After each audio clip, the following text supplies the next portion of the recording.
আমরা এই হাদিস জানলাম কেমনে?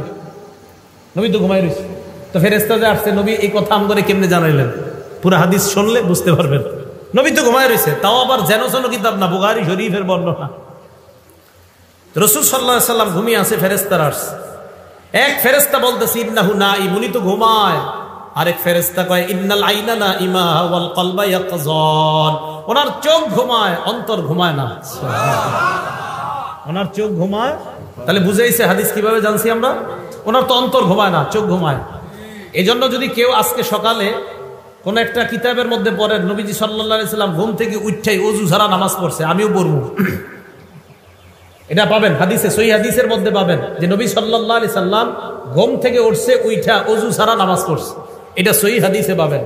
এখন কেউ এই সহিহ হাদিসটা পাওয়ার পরে চিন্তা করলেন আজকে ইমাম সাহেবের ধর্ম দ্বারা, তো শীতকাল, প্রচন্ড শীতকাল, মসজিদে আসছে, আসার পর ইমাম সাহেব আয়েশা বলতেছে হুজুর শীতকালে ওযু তো না করলেও চলে। তো হুজুরকে কেন? আজকে হাদিসে পাইলাম নবীজি সাল্লাল্লাহু আলাইহি সাল্লাম ঘুম থেকে উঠা, লাগবে না কিচ্ছু লাগবে না, চুপচাপ থাকেন, নবীজি সাল্লাল্লাহু আলাইহি সাল্লাম ঘুম থেকে উঠা ওযু ছাড়া নামাজ পড়ছে, তাই শীতকালে একটু ওযু না করলে কি হয়? হুজুর কয় এটা আপনি কি বললেন? আমি তো বুখারী শরীফ পড়াই 20 বছর, আপনি আমারে হঠাৎ সেই হাদিস বলে পড়ান, কিন্তু বুঝেন নাই হাদিস, হাদিস বুঝেন নাই। পরে হুজুর বলল বাবা আমি তো হাদিস বুঝছি। কয় কি? তো আমার ঘুম আর নবীজির ঘুম, আপনার ঘুম আর নবীজির ঘুম এক না। আমি আপনি যখন ঘুমাই আমাদের চোখ ঘুমায়, অন্তর ঘুমায়। নবী যখন ঘুমায় শুধু চোখ ঘুমায়, অন্তর ঘুমায় না। এই জন্য নবীর ওযু আছে না নাই ঘুম থেকে উঠলে নবী বুঝতে পারে, কিন্তু আমি আর আপনি যেহেতু ঘুমাইলে আমাদের চোখও ঘুমায়, অন্তরও ঘুমায়, তাই আমরা উঠার পর জানি না ওযু আছে না নাই, তাই আমাদের ওযু করতেই হবে। আর নবী ঘুম থেকে উঠার পর বুঝতে পারে ওনার ওযু আছে না নাই, ওযু না থাকলে ওনার ওযুর প্রয়োজন হয়, আর ওযু থাকলে ওনার ওযুর প্রয়োজন হয় না। ওই মাসালা আমার আপনার জীবনে ফিট করলে হবে না। চিন্তা করছেন নি হুজুরের গিয়ে ভুল ধরতে চেয়েছিল? রাসূল আকরাম সাল্লাল্লাহু আলাইহি সাল্লাম ঘুমিয়ে আছেন, তো এক ফেরেশতা কয় উনি ঘুমায়, আরেক ফেরেশতা কয় না ওনার চোখ ঘুমায়, অন্তর ঘুমায় না। ফেরেশতারা বললেন ইদরিবু লাহু মাসালা ইন্না লিসাহিবিকুম হাযা মাসালান ফাদরিবু লাহু মাসালা। যেই নবী ঘুমায় তার একটা দৃষ্টান্ত আছে, তার দৃষ্টান্ত তোমরা বর্ণনা দাও। ফেরেশতাদের মধ্যে একজন বললেন তিনি তো ঘুমায়, আরেক ফেরেশতা কয় তিনি ঘুমায় না, তার চোখ ঘুমায়, তার অন্তর ঘুমায় না। এবার তারা দৃষ্টান্তটা বর্ণনা দিয়েছেন, এই দৃষ্টান্তটা সবার মুখস্থ করা লাগবে, আপনারা মুখস্থ করবেন। আগামীকাল চা স্টলে বৈশা গীবত শেখায়ত না কইরা এই দৃষ্টান্ত একজন আরেকজনে বলবেন, পারবেন তো ইনশাআল্লাহ? দাওয়াত ও তাবলীগে যারা গাছতের আদব বলেন, এই আপনি গাছতের আদব এটা বলবেন। দেখেন নবী সাল্লাল্লাহু আলাইহি সাল্লাম কি বলেন, মাসালুহু কামাসালি রাজুল, আল্লাহ নবীর দৃষ্টান্ত হলো এমন এক ব্যক্তির মতো, বানাদারা, যে ব্যক্তি একটা ঘর বানিয়েছেন, ওয়াজালা ফিহা মাদুবা, ঘরের মধ্যে একটা দস্তরখান বিছিয়েছেন, দস্তরখানের মধ্যে সুস্বাদু রং বেরঙের খাবার। ওয়া বা'সা দাইয়ান, একজন আহ্বানকারীকে বাহিরে পাঠাইছে, যাও রাস্তাঘাটে যাদেরকে পাইবা তাদেরকে দাওয়াত দেওয়ার বলবা এই ঘরের মধ্যে যারা আসবে তারা সুস্বাদু খাবার খেতে পারবে। ফামান আজাবাদ দাইয়া দাখালাদ দার ওয়া আকালা মিনাল মাদুবা। তো একজন আয়েশা বলছে ভাইও অমুক ঘরে সুন্দর দস্তরখান আছে, আপনারা আসেন যারা যারা খাবেন। একদল তার কথা সত্য মনে করছে, করার পর ঘরে গেছে, সত্যি সত্যি দস্তরখানের সুস্বাদু খাবার খাইছে। অমাল্লাম ইউজিবিদ দাইয়া, আরেক দল তার কথার সাড়া দেয় নাই, ওয়ালাম ইয়াকুলিদ দার, ঘরের মধ্যেও ঢুকে নাই, ওয়ালাম ইয়াদখুলিদ দার, ঘরের মধ্যেও প্রবেশ করে নাই, ওয়ালাম ইয়াকুল মিনাল মাদুবা, দস্তরখানের খাবারও খায় নাই। তাহলে যিনি ঘোষণা দিছে তার কথা বিশ্বাস করার ক্ষেত্রে দুই দল, একদল বিশ্বাস করছে, ঘরে গেছে, দস্তরখানের খাবার খাইছে, আরেক দল বিশ্বাস করে নাই, ঘরেও যায় নাই, দস্তরখানের খাবারও খায় নাই। এই কথা ফেরেশতা একদল আরেক দলের সাথে বলা বলি করে, আমার নবী ঘুমায় আছে, তবে নবীর চোখ ঘুমাইতেছে, অন্তর দ্বারা সব উপলব্ধি করতেছে। এই কথা বলার পর ফেরেশতারা বললেন আউযিলুহা লাহু, এটার ব্যাখ্যা দিয়ে দাও, এই যে কথাটা বললাম এটার ব্যাখ্যা দাও। এবার ফেরেশতারা ব্যাখ্যা দিতে লাগলেন, ফাদ্দার আল জান্নাহ, ঘরের দৃষ্টান্ত হলো আল্লাহর জান্নাত, দস্তরখানের দৃষ্টান্ত হলো সুস্বাদু খাবার। জান্নাত যিনি বানিয়েছেন তিনি হলেন আল্লাহ, আল্লাহ জান্নাত বানাইলেন, দস্তরখান বিছাইলেন, একজন আহ্বানকারী পাঠাইলেন। এই আহ্বানকারী অন্য কেউ নয়, এই আহ্বানকারী হলেন যিনি ঘুমিয়ে আছেন, মুহাম্মদ সাল্লাল্লাহু আলাইহি ওয়াসাল্লাম। তাহলে মুহাম্মদ সাল্লাল্লাহু আলাইহি ওয়াসাল্লাম আমাকে আপনাকে ডাকতেছে ওই ঘরের দিকে, ওই দস্তরখানের দিকে। নবীর কথা মানার ক্ষেত্রে আমাদের মধ্যে দুই দল, একদল কথা বিশ্বাস করে ঘরের মধ্যে যায়, এর মানে যারা নবীর কথা মানবে তারা আল্লাহর জান্নাতের মেহমান।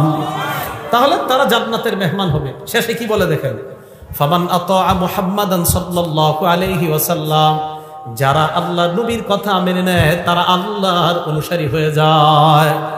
ওমান আসা মুহাম্মাদান সাল্লাল্লাহু আলাইহি ওয়াসাল্লাম, যারা নবীর কথা না মানে তারা আল্লাহর নাফরমান বান্দা হয়ে যায়। তাহলে দুইটা, একটা নবীরে মানা আর একটা নাফরমানি করা। বলেন আমরা কোনটা মানবো না নাফরমানি করব? মানবো, কারণ এই যে সূরা হাশরে ওয়াদা করছি নবী যা বলবে তা গ্রহণ করব। ভুলে গেছে?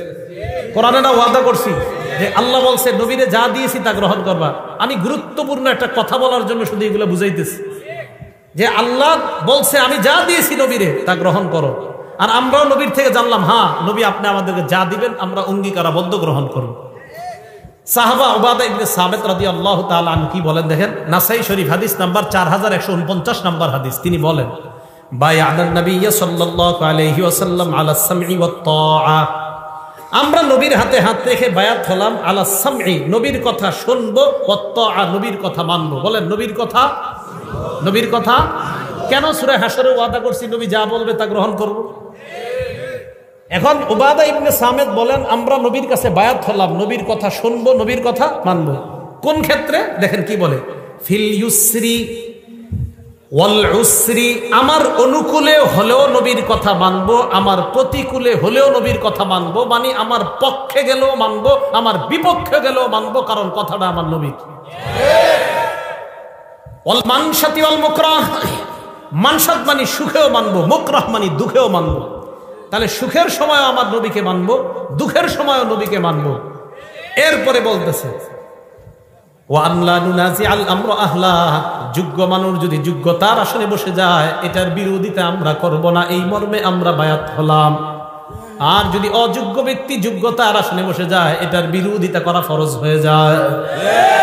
এটা এই মর্মে বায়াত হয়েছে। সাহাবারা আর কি, ওয়ান্নাকুমা বিল হক্কি হাইসু লা নাখাফু ফিল্লাহি লাওমাতা লাইম, হক কথা বলতে কখনো আমরা কাউকে ভয় করব না, এই মর্মে নবীর কাছে আমরা বায়াত হলাম। তাহলে নবীর কাছে আমরা বায়াত হলাম, নবী যা বলবে তা শুনবো এবং মানবো। কেন? সূরা হাশরে আমরা ওয়াদা করলাম, আল্লাহ বলছেন আমার নবীকে যা দিলাম তোমরা তা গ্রহণ করো। এখন নবী আমাদেরকে কি নিষেধ করছে আর কি আদেশ করছে দেখেন তো একটু। নাসাই শরীফ হাদিস নাম্বার 4161 নাম্বার হাদিস, ক্বালা রাসূলুল্লাহ সাল্লাল্লাহু আলাইহি ওয়াসাল্লাম, আল্লাহ নবী বলেন বায়ুইনি আলা আল্লা তুশরিকু বিল্লাহি শাইআ, আমার কাছে তোমরা বায়াত হও তোমরা আল্লাহর সাথে শিরিক করবে না। তাহলে ওই যে আবার কোরআনে বলছে নবী যা বলবে তা মানবো, নবী বলছে শিরিক করা যাবে না, তাহলে শিরিক করা, শিরিক করা। সেজদা কাকে দিতে হয়? যদি মাজারে সেজদা দেওয়া হয় শিরিক। আর শিরিক বলেন মাজারে সেজদা দিলে সেজদা দিতে হয় কাকে? আল্লাহকে। আল্লাহ বলছে শিরিক করো না, নবীও বলছে শিরিক করো না, তো নবীর কথা কেন মানবো? আল্লাহ বলছে নবী যা দেয় এটা গ্রহণ করো। তাহলে এক নাম্বার শিরিক করো না, এই মর্মে বায়াত হও, তো আমরা বায়াত হলাম। ওয়ালা তাসরিকু, তোমরা চুরি করবে না, বায়াত হও। ওয়ালা তাজিনু, তোমরা ব্যভিচার করবে না, জিনা করবে না, বায়াত হও। জিনা কারে কয়? মানে আমাদের মাথায় একটা আইসা পড়ে যে জিনা মনে হয় ওইটা, না না, সহিহ বুখারী 6612 6612 নাম্বার হাদিস, ক্বালা রাসূলুল্লাহ সাল্লাল্লাহু আলাইহি ওয়াসাল্লাম ইন্নাল্লাহা কাতাবা আলা ইবনি আদম হাজ্জাহু মিনাজ জিনা আদরাকা যালিকা লা মাহালা, সমস্ত আদম সন্তান আমি আপনি আলেম জাহেল সবাইকে আল্লাহ জিনা নামক পরীক্ষা দ্বারা পরীক্ষা করবেন। এই পরীক্ষায় সময় পড়তে হবে ফাজিনাল লিসান আল মান্তিক, জবানের জিনা হলো কথা বলা। যেই নারীর সাথে দেখা দেওয়া হারাম, এই নারীর সাথে সরাসরি কথা বলাও হারাম। সরাসরি কথা বলা মোবাইলে, এটা আসতে হইলো কেন? যেই নারীর সাথে সরাসরি দেখা দেওয়া হারাম, এই নারীর সাথে সরাসরি কথা বলা মোবাইলে, হ্যাঁ জোরে বলেন, মোবাইলে। তাহলে জিনাল লিসান আল মান্তিক, মুখের জিনা হলো কথা বলা। ওয়াজিনাল আইনি আন নাজরু, চোখের জিনা হলো দেখা, চোখের জিনা দেখা। ওয়ান্নাফসু তামান্না ওয়া তাশতাহি, রং নাম্বারে একটা মেয়ের সাথে কথা বললেন, বলার পর বালিশে মাথা লাগিয়ে চিন্তা করতেছেন না জানি মেয়েটা দেখতে কেমন। আল্লাহ নবী কয় অন্তরের জিনা করলা, এটা অন্তরের জিনা। এটা কিসের জিনা? অন্তরের জিনা। তো এই জাতীয় জিনা মনে হয় পুরো এলাকায়, স্মার্টফোন তো চালানি না, এটা হওয়ারও সম্ভাবনা নাই। তাহলে রাসূল সাল্লাল্লাহু আলাইহি ওয়াসাল্লাম বললেন এক নাম্বার শিরিক করবে না, 2 নাম্বার চুরি করবে না, 3 নাম্বার জিনা করবে না। তাহলে জিনা এগুলাও জিনা। হেঁটে হেঁটে কোনো নারীর দিকে যাওয়া পায়ের জিনা, কোনো নারীর শরীর স্পর্শ করতে যাওয়া হাতের জিনা, চ্যাটিং করা কোনো নারীর সাথে মোবাইলে এটাও হাতের জিনা, অবৈধভাবে কোনো নারীর সাথে চ্যাটিং করা অপ্রয়োজনীয় এটা হাতের জিনা। কিসের জিনা? হাতের জিনা। হ্যাঁ, হাতের জিনা। এই জিনার মধ্যে লিপ্ত হওয়া যাবে না, এটা রাসূল সাল্লাল্লাহু আলাইহি ওয়াসাল্লাম ওয়াদাবদ্ধ। ওয়ালা তাকতুলু আওলাদাকুম, তোমরা তোমাদের সন্তান হত্যা করবে না। ওয়ালা তাতুনা বিবুহতান তাফতারুনাহু বাইনা আইদিকুম, নিজেরা বানিয়ে মিথ্যা কথা বলবে না। আপনারা অনেক কিছু বানিয়ে বলে ফেলেন, ইমাম সাহেবের নামে বলে ফেলেন, মুয়াজ্জিনের নামে বলে ফেলেন, এলাকার একটা ভালো মানুষের নামে একটা খারাপ কথা রটায়া দিলেন। এটা করা যাবে না। নবীজি বলছেন ওয়ালা তাসুনি ফি মারুফ, নেক কাজে তোমরা আমার নাফরমানি করবা না। তাহলে রাসূল সাল্লাল্লাহু আলাইহি সাল্লামকে আল্লাহ যা দিয়েছেন এটা গ্রহণ করা, যা থেকে নিষেধ করেছেন এটা থেকে বিরত থাকা। এখন বলেন তো রাসূল সাল্লাল্লাহু আলাইহি সাল্লাম আমাদেরকে কয়টা জিনিস দিয়ে গেছে? 2টা। প্রথমে বলছে সব নবীরা তার উম্মতকে 2টা বিষয় বলে, ভালো বুজুর্গরা জানায় দেয়, খারাপ জিনিসগুলা থেকে সতর্ক করে। এখন এই ভালো আর খারাপগুলো আমরা পামু কই? বলেন, যেই জিনিসের মধ্যে পামু এই জিনিসের নাম বলেন কোরআন সুন্নাহ। বলেন কোরআন সুন্নাহ। এখন বলেন তো নবীর যা কথা মানবো আমরা আর যা থেকে বিরত থাকবো এটা কয় জায়গায় পাবো? 1 নাম্বার, 2 নাম্বার সুন্নাহ। মনে থাকবে তো? হ্যাঁ। ক্বালা রাসূলুল্লাহ সাল্লাল্লাহু আলাইহি ওয়াসাল্লাম, সহিহুত তারগিব একটা কিতাবের নাম, হাদিস নাম্বার 40। নবীজি বলেন তারাকতু ফীকুম মা ইন ইতাসামতুম বিহি ফালান তাদিল্লু আবাদা, আমি তোমাদের কাছে 2টি জিনিস রেখে গেলাম, এই 2টি জিনিস যদি তোমরা আঁকড়ে ধরো কখনো তোমরা পথভ্রষ্ট হবে না। 1 নাম্বার কিতাব আল্লাহ, আল্লাহর কোরআন। 2 নাম্বার সুন্নাত রাসূলি, রাসূল সাল্লাল্লাহু আলাইহি ওয়াসাল্লামের সুন্নাত। বলেন 1 নাম্বার আল্লাহর, 2 নাম্বার রাসূলের সুন্নাত। এখন এইগুলো আমি কেন বলতেছি? হ্যাঁ, বলার কারণ কি? বলার কারণটা হলো ইবনে মাজার 12 নাম্বার হাদিস। বলেন কিতাবটার নাম ইবনে মাজা। কোন কিতাব? হাদিস নাম্বার 12। নবীজি সাল্লাল্লাহু আলাইহি সাল্লাম বলেন ইউশিকুর রাজুলু মুত্তাকিয়ান আলা আরিকাতি, এমন একটা জামানা আসবে যে জামানায় মানুষ সিংহাসনের মধ্যে ভাব নিয়ে বসবে, সিংহাসনের ভাব নিয়ে বসা থাকবে। ইউহাদ্দাসু বিহাদিসিম মিন্নি, আমার হাদিস তার সামনে পেশ করা হবে। হাদিস পেশ করার পর ওই লোক বলবে বাইনানা ওয়া বাইনাকুম কিতাবুল্লাহ, আমাদের মাঝে আল্লাহর কোরআন থাকতে হাদিসের কি প্রয়োজন? কোরআন থাকতে হাদিসের, এইটা বলার জন্য আমি এতগুলা কথা বলছি। নবীজিকে যা, নবীজি আমাদেরকে যা দিবে আমরা গ্রহণ করবো, ওয়াদা করছি। এখন হাদিস কে দিছে? আরে হাদিস কে দিছে? নবীজি। আমাদেরকে হাদিসগুলা কে দিয়েছেন? নবীজি। তো এই পণ্ডিতের সামনে হাদিস পেশ করলে বলে আমাদের মাঝে কোরআন আছে, কোরআন থাকতে হাদিসের কি প্রয়োজন? আর আমার নবী যখন নাকি বর্তমান জামানায় কেউ বলে কোরআন থাকতে হাদিসের কি প্রয়োজন, এই কথা বলার সাথে সাথে আমি আরিফ বিন হাবিবের ঈমান আরো বেড়ে যায় আমার নবীর কথার সত্যতার প্রতি। কারণ নবী 1500 বছর আগে বলছে তোমার মতো মূর্খের যে আরিফ আর ঘটবে যে তুমি বলবা কোরআন থাকতে হাদিসের কি প্রয়োজন, তুমি যে এরকম আসবা দুনিয়াতে, এটা নবী 1500 বছর আগে জানায়া দিছে। তাই নবীর কথার প্রতি ঈমান আরো বাইরে গেছে। তো নবীজি বলেন এমন একটা জামানা আসবে যেই জামানায় এইভাবে মানুষ বসা থাকবে, তার সামনে হাদিস পেশ করা হলে সে বলবে কোরআন থাকতে আবার হাদিসের কি প্রয়োজন, এই কথা বলবে। আর কি যুক্তি দিবে? ফামা ওয়াজাদনা ফীহি মিন হারামিন হারামনা, কোরআনে যেটা হারাম এটাই তো হারাম। ওয়ামা ওয়াজাদনা ফীহি মিন হালালিন ইস্তাহলালনা, কোরআনের হালালকে হারাম হালাল মানলাম। আচ্ছা বলেন তো আমরা মুসলমানরা কোরআনের হারামকে হারাম মানি কিনা? কোরআনের হালালকে হালাল মানি কিনা? তো ওই লোক যুক্তি দিয়ে আপনারে বুঝাবে কোরআনের হারামকে হারাম মানি, কোরআনের হালালকে হালাল মানি, হাদিসের কি প্রয়োজন, এই যুক্তি আপনাকে দিবে। তখন আপনি পাল্টা প্রশ্ন করবেন, ভাই কোরআনের মধ্যে আছে রুকু করো, কোরআনের মধ্যে আছে সিজদা করো, ইয়া আইয়ুহাল্লাযীনা আমানুর কাউ, হে ঈমানদারগণ তোমরা রুকু করো, ওয়াসজুদু সিজদা করো। কোরআনের মধ্যে নাই 4 রাকাত যোহর করো, এটা কোরআনে। ফজর 2 রাকাত ফরজ, এটা কোরআনে নাই। আসর 4 রাকাত ফরজ, এটা কোরআনে নাই। মাগরিব 3 রাকাত ফরজ, এটা কোরআনে নাই। এশা 4 রাকাত ফরজ, এটা কোরআনে নাই। কোরআনে আছে নামাজ পড়ো, কোরআনে আছে রুকু করো, কোরআনে আছে সিজদা করো। হাদিসের মধ্যে আছে নামাজ এইভাবে পড়ো, হাদিসের মধ্যে আছে ফজর এইভাবে পড়ো। অতএব শুধু কোরআন আর শুধু হাদিস, একটা বাদ দিয়ে আরেকটা মানার নাম মুনাফিক মার্কা ঈমানদার। তাহলে কোরআন হাদিস একটা বাদ দিয়ে আরেকটা না, উভয়টা। মাশাআল্লাহ, তো বুঝে আসছে। কোরআনে আছে রুকু করো, কিন্তু কিভাবে করবেন এটা কোরআনে নাই। কোরআনে আছে সিজদা করো, কিভাবে সিজদা করবেন এটা কোরআনে নাই, এটা হাদিসে আছে। তাহলে কোরআন হাদিস উভয়টা মানতে হবে। সূরা নিসা আছে ফানকিহু মা তাবা লাকুম মিনান নিসা, নারীদের মধ্য থেকে যাদেরকে পছন্দ হয় তাদেরকে বিয়ে করো, এটা কোরআনে আছে। সূরা নূরের মধ্যে আছে ওয়ানকিহুল আয়ামা, তোমাদের মধ্যে যারা বিবাহের করতে পারে না, যারা এখনো বিবাহ করে নাই, যাদের বিয়ে হয় নাই নারী পুরুষ, তাদের বিয়ে করায়া দাও।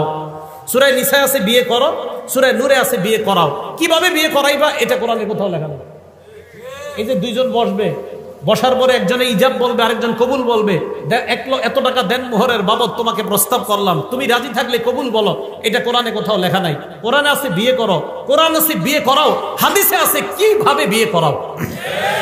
তাহলে কোরআন হাদিস না কোরআন হাদিস দুইটা, এই তো বুঝে আসছে আপনাদের। তাহলে একটা বাদ দিয়ে আরেকটা, তো নবীজি 1500 বছর আগে বলছে একটা দলের আবির্ভাব ঘটবে, তারা বলবে শুধু কোরআন মানলেই চলবে, হাদিস মানার কোনো দরকার নাই। তো রাসূল আকরাম সাল্লাল্লাহু আলাইহি সাল্লামের এই ব্যাপারে আল্লাহ কোরআনে বলছে নবী যা দিয়েছে এটা গ্রহণ করো। বলেন আমাদের নবী আমাদেরকে শুধু কোরআন দিছে না কোরআন সুন্নাহ দুইটা দিছে? মাশাআল্লাহ, এই বুঝে আসছে সবার। এই জিনিস দুইটাই আমরা গ্রহণ করব, এটা রাসূল সাল্লাল্লাহু আলাইহি সাল্লাম আমাদেরকে দিয়েছেন, আর আমরা কোরআনে ওয়াদা করছি। আল্লাহ এটাই বলতেছে আল্লাযীনা ইয়ানকুদুনা আহদাল্লাহি মিন বাদি মিসাকি, যারা আল্লাহর সাথে কৃত ওয়াদা ভঙ্গ করে। আল্লাহ আমরা ওয়াদা করছি আপনার নবী যা দিবে তা গ্রহণ করব, এই ওয়াদা আমরা ভঙ্গকারী হব না, আর ওয়াদা ভঙ্গকারী হলে আমরা ফাসিক হয়ে যাব। নাউজুবিল্লাহ। কি কথা মনে থাকবে? এবার পরের অংশে যাই। আল্লাযীনা ইয়ানকুদুনা আহদাল্লাহি মিন বাদি মিসাকি, পরের অংশটা শুরু করলে কেউ উঠেন না, আল্লাহর রাস্তায় উঠবেন না, কারণ পরের অংশটা এমন একটা বিষয়, এটা শুনলে অনেক উঠা যায়। উঠেন না কিন্তু, হ্যাঁ। ওয়ায়াকতাউনা মা আমারাল্লাহু বিহি আন ইউসালা, আল্লাহ যা জোড়া লাগাইতে আদেশ করে তারা তা ছিন্ন করে। ফাসিকদের দ্বিতীয় পরিচয় দিচ্ছে আল্লাহ, আল্লাহ যা জোড়া লাগাইতে বলে তারা সেটা ছিন্ন করে। আল্লাহ জোড়া লাগাইতে বলে আত্মীয়তার সম্পর্ক, এটা তারা ছিন্ন করে। কিসের সম্পর্ক? কিসের?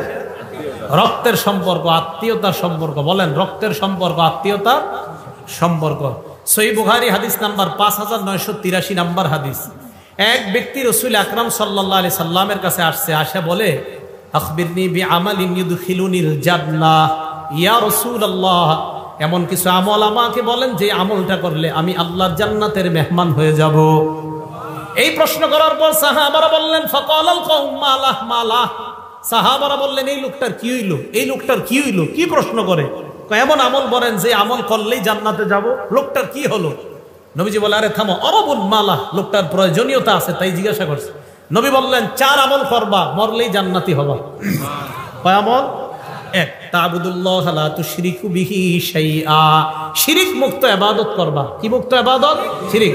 ওলামায়ে হযরতদের কাছে আবদার করব, মানুষের পায়ে ধরে ধরে বুঝান ভাই শিরিক করেন না। আমাদের হাজারো মুসলমানরা নামাজ পড়ে 5 ওয়াক্ত, কিন্তু সে যে শিরিক করে সে জানেও না। বিভিন্ন দিন আসলে, বিভিন্ন মাস আসলে, বিশেষ করে রজব মাস আসলে, কোন মাস? আরে কোন মাস? সামনে তো এই পদ্মা ব্রিজ না, তো পদ্মার এই পাশে কিছুটা গ্রান আছে, আর ওই পাশে তো মাশাআল্লাহ কঠিন গ্রান। গ্রান মানে গন্ধ, বেদাতের গন্ধ। বেদাতের তো গ্রান হয় না, গন্ধ। কি হয়? গন্ধ। তো দেখেন 1 নাম্বার তা'বুদুল্লাহ, আল্লাহর ইবাদত করবা, শিরিক করা যাবে না। 2 নাম্বার তুকিমুস সালাত, সালাত কায়েম করবা। 3 নাম্বার তুতিজ যাকাত, যাকাত আদায় করবা। 4 নাম্বার তাসিলুর রহিম, আত্মীয়তার সম্পর্ক জোড়া লাগাইবা।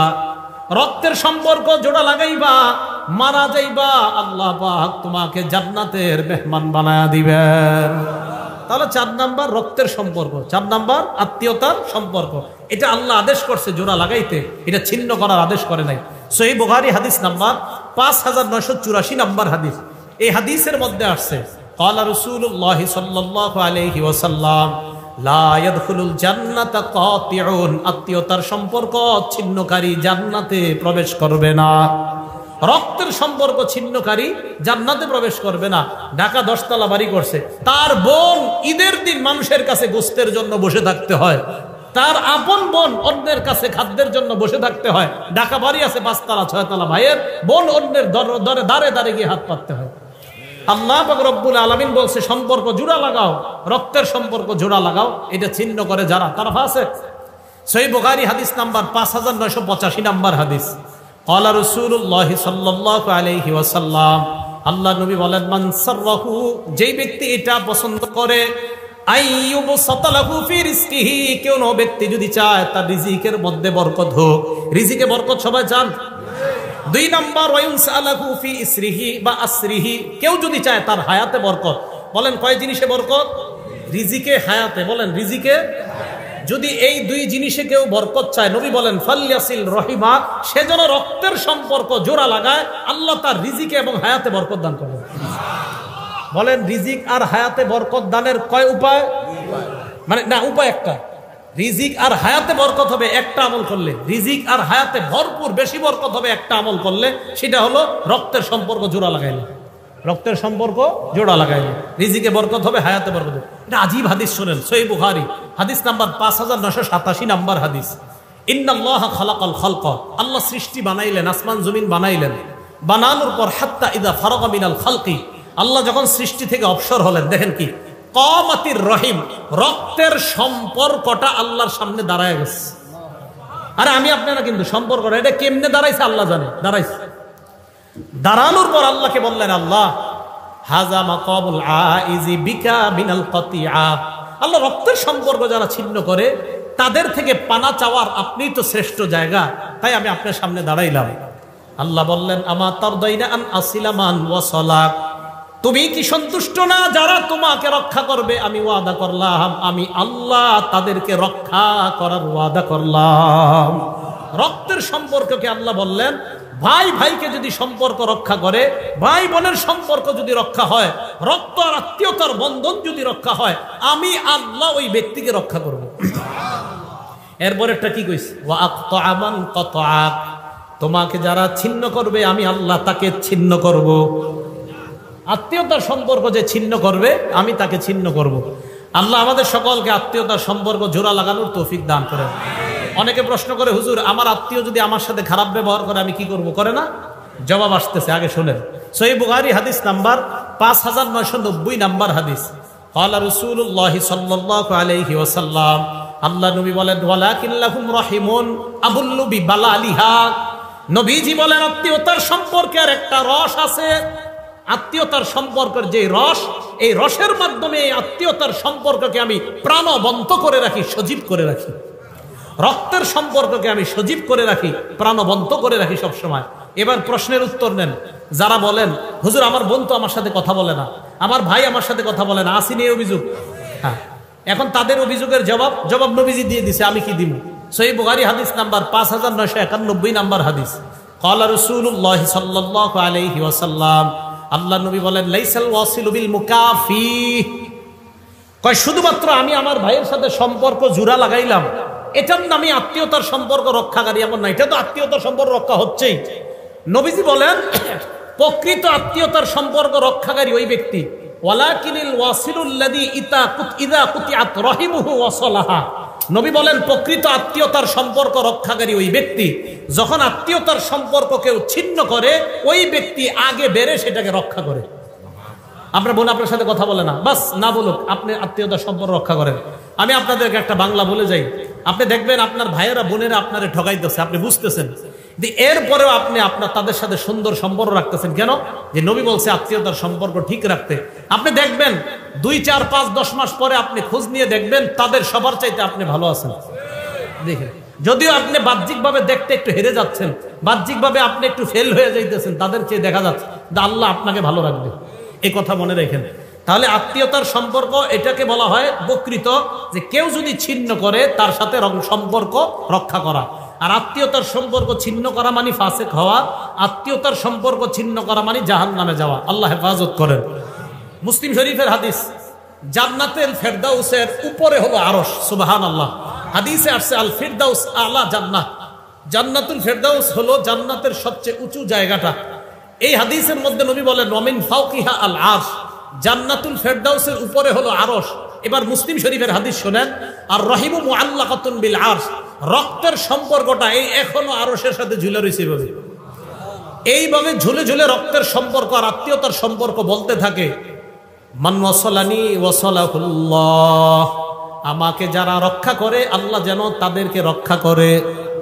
অমান কতানি কতাহুল্লাহ, রক্তের সম্পর্ক ঝুলে ঝুলে বলে আমাকে যারা ছিন্ন করে আল্লাহ যেন তাদেরকে ছিন্ন করে দেয়। নাউজুবিল্লাহ।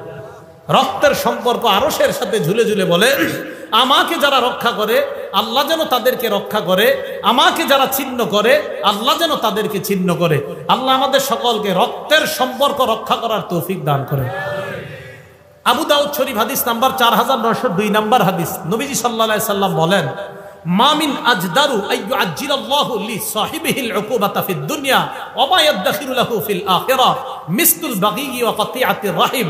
রাসূল সাল্লাল্লাহু আলাইহি সাল্লাম বলেন, কোন অপরাধ এত ভয়ঙ্কর না, রক্তের সম্পর্ক ছিন্ন করা এত ভয়ঙ্কর অপরাধ। আত্মীয়তার সম্পর্ক ছিন্নকারীকে আল্লাহ দুনিয়াতে তো শাস্তি দিবেই, আখিরাতেও যে তার জন্য কি ভয়ঙ্কর শাস্তি আল্লাহ প্রস্তুত করে রাখছে, অন্য কোনো অপরাধের জন্য এত ভয়ঙ্কর শাস্তি রাখছে কিনা নবী বলে আমার জানা নাই। এই অপরাধের জন্য আল্লাহ যেই পরিমাণ শাস্তি আল্লাহ প্রস্তুত করে রাখছে। তাহলে আত্মীয়তার সম্পর্ক ছিন্নকারীকে দুনিয়াতেও শাস্তি দিবে, আখিরাতেও শাস্তি দিবে। আবু দাউদ শরীফের হাদিস। সহিহ বুখারী হাদিস নাম্বার 6138 নাম্বার হাদিস। বলেন, আল্লাহরে বিশ্বাস করি কারা কারা? হাত উঠায় রাখেন। বিশ্বাস করি সবাই? তাহলে হাত উঠায় হাদিসটা শুনেন। ক্বালা রাসূলুল্লাহ সাল্লাল্লাহু আলাইহি ওয়াসাল্লাম, মান কানা ইউমিনু বিল্লাহি ওয়াল ইয়াউমিল আখির। রাসূল সাল্লাল্লাহু আলাইহি সাল্লাম বলে, যে আল্লাহ বিশ্বাস করে, করি তো, এবং আখিরাত বিশ্বাস করে, করি, ফালইয়াসিল রহিমা, সে যেন আত্মীয়তার সম্পর্ক রক্ষা করে। হাত উঠায় রাখেন।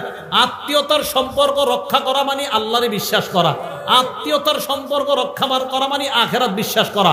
তাহলে আমরা আল্লাহ মানি, আখিরাত মানি। তাহলে রক্তের সম্পর্ক ছিন্ন হয়ে থাকলে তার সাথে রক্তের সম্পর্ক জোড়া। আল্লাহ তৌফিক দান করেন। ভাই কথা বলে না, আপনি আগায় কথা বলবেন। বোন কথা বলে না, আপনি আগায় কথা বলবেন। আপন ভাই ভাইকে 40 বছর একজন আরেকজনের চেহারার দিকে তাকান, কত বড় ভয়ঙ্কর কথা। বাবা চাচার সাথে কথা বলে না দেখা ভাতিজাও চাচারে সালাম দেয় না। আরে এটা কেমন কথা? আপনার বাবা আর চাচার মধ্যে একটু দ্বন্দ্ব হয়েছে, এটা ভাই ভাইয়ের অভিমানের ব্যাপার। আপনি ভাতিজা চাচারে দেখলে সালাম না দিয়ে আরেক রাস্তায় কিভাবে যান? এটা কেন? এটা যেন না হয়। ইবনে মাজাহ 3251 নম্বর হাদিস। রাসূল আকরাম সাল্লাল্লাহু আলাইহি সাল্লাম বলেন, নিরাপদে কারা কারা জান্নাতে যাইতে চাও? নিরাপদে সবাই জান্নাতে যাইতে চাই? রাসূল আকরাম সাল্লাল্লাহু আলাইহি সাল্লাম বলেন, নিরাপদে যদি জান্নাতে চাইতে চাও কয়েকটা আমল করবা। ইয়া আইয়ুহান নাস আফশুস সালাম, হে মানুষ তোমরা সালাম দাও। ওয়া আতিমুত তাআম, তোমরা খাবার খাওয়াও। ওয়া সিলুল আরহাম, রক্তের সম্পর্ক রক্ষা করো। ওয়া সাল্লু বিল লাইলি ওয়ান নাসু নিয়াম, রাতের বেলা মানুষ যখন ঘুমায় তখন তাহাজ্জুদের নামাজ পড়ো। তাদখুলুল জান্নাতা বিসালাম, মরো আর নিরাপদে জান্নাতে প্রবেশ করো। সালাম দাও।